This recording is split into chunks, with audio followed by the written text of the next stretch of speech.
Baik, Assalamualaikum warahmatullahi wabarakatuh. Welcome back to my channel, kelas Mister Iman. Apa kabar teman-teman, rekan-rekan semuanya? Semoga selalu sehat dan selalu dalam lindungan Allah Subhanahu wa taala. Amin. Baik rekan-rekan sekalian, kali ini kita akan bahas mengenai nilai ambang batas seleksi kompetensi dasar tes CPNS ya. Nah, insya Allah ini sedikit lagi ya, tahun 2021 ini pemerintah akan membuka ya tes CPNS untuk tahun 2021. Nah, teman-teman harus paham dan harus mengetahui ya gambaran nilai ambang batas seleksi kompetensi dasar tes CPNS-nya, jadi supaya lebih paham ya. Nah, baik, kita lihat dulu ya. Nah, kesempatan untuk mengabdi kepada negara rencana akan dibuka kembali ya oleh pemerintah melalui rekrutmen calon pegawai negeri sipil CPNS tahun 2021. Nah, itu infonya sudah beredar juga di media massa bahwa di akhir bulan Maret ini akan ada pengumuman formasi. Nah, nanti ada tes di bulan April dan Mei ya. Nah, salah satu tahapan dari tes CPNS itu, tahapan penting harus dilalui pelamar adalah seleksi kompetensi dasar atau SKD. Nah, seperti tahun sebelumnya ya, pelaksanaan SKD ya menggunakan sistem Computer Assisted Test atau CAT ya. Jadi teman-teman nanti kita juga buatkan kontennya mengenai gambaran ya tes CAT ya, Computer Assisted Testnya.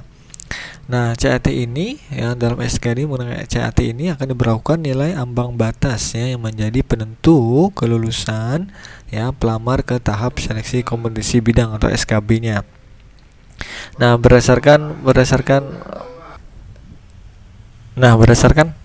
baik, dari sini nanti berdasarkan peraturan menteri ya, Menteri Pan RB ya, Badan Aparatur Negara dan Birokrasi, yaitu nomor 24 tahun 2019 tentang nilai ambang batas SKD seleksi kompetensi dasar pengadaan CPNS 2019 ya. Jadi ini memang peraturan baru belum ada, jadi memang menunjuk kepada peraturan di tahun 2019 ya. 2019 itu peraturan yang terbaru ya, peraturan istilahnya yang sebelumnya. Jadi untuk yang sepertinya untuk tahun 2021 ini mengikuti yang tahun 2019 ya.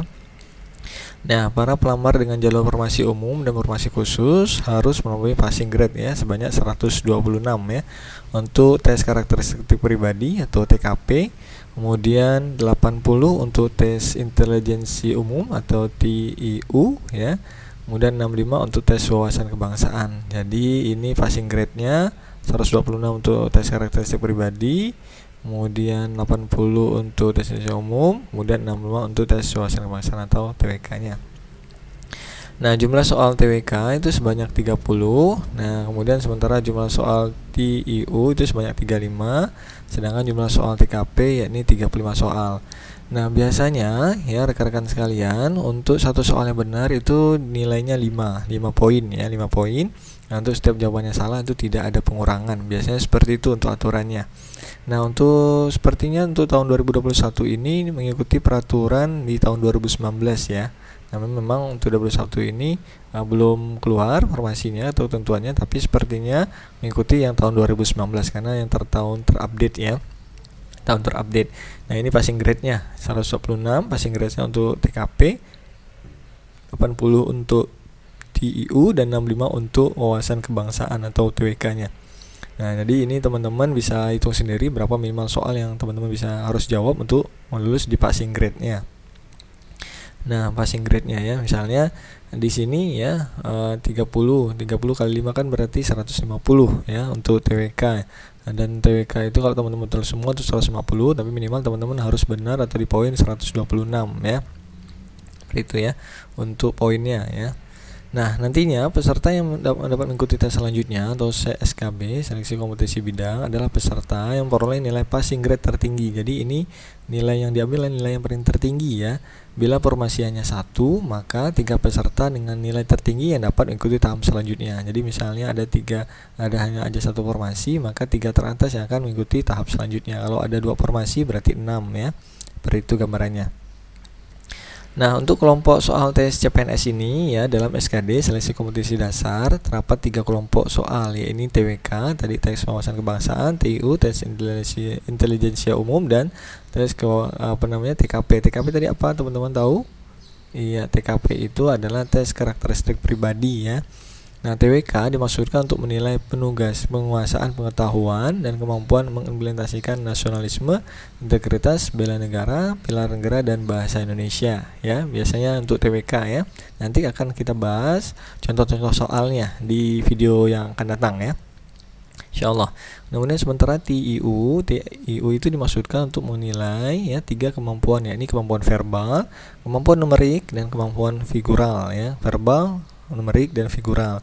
Nah, kemampuan verbal meliputi analogi, silogisme, analitis, sedangkan kemampuan numerik adalah berhubungan dengan berhitung, deret angka, perbandingan kuantitatif, dan soal cerita.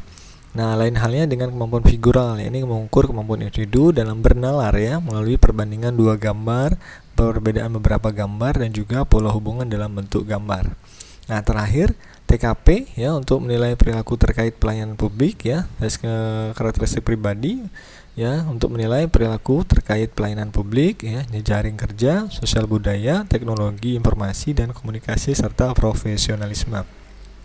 Nah, jadi seperti itu rekan-rekan untuk gambaran gambaran nilai ambang batas ya seleksi kompetisi dasar untuk tes CPNS di 2021.